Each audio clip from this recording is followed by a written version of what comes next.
The neighbor's garden. In a peaceful village, two neighbors lived side by side, Thomas, a wealthy merchant, and Eli, a humble potter. Thomas's house was grand with tall gates and polished floors.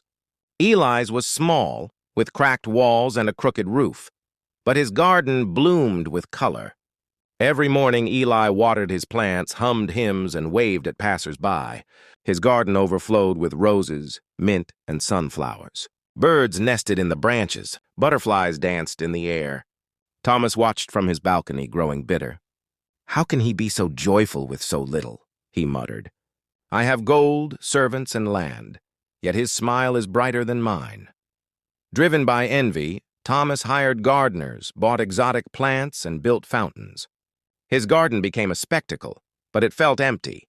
The flowers didn't sing, the birds didn't come, and Thomas's heart remained restless. One day, a storm swept through the village. Trees bent, petals scattered, and fences broke. Thomas's garden was ruined. Eli's too. But the next morning, Eli was out early, replanting, singing, and smiling. Thomas approached him. "Why do you smile?" "You've lost everything." Eli looked up. "I haven't lost everything. I still have soil, seeds, and breath in my lungs. That's enough to begin again." Thomas was stunned. "But your garden was your treasure." Eli nodded. "Yes, but it was never mine alone. It belonged to the birds, the bees, and the God who gave me joy in the planting." Thomas sat beside him.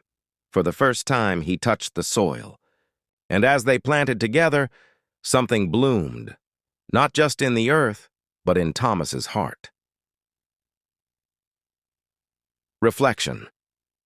This story echoes Philippians 4:11-12.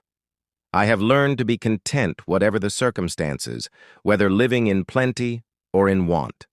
Eli's joy didn't come from what he had, but from how he saw it. Gratitude turns simple things into treasures. Envy turns treasures into burdens. Even if your garden looks small, even if storms have scattered your blossoms, don't give up. You still have soil, you still have seeds, you still have breath. That's enough to begin again. God delights in the faithful gardener, the one who plants with praise, waters with hope, and trusts him for the harvest.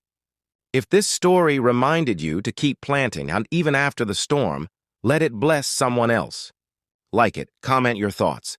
Share it to encourage a weary gardener.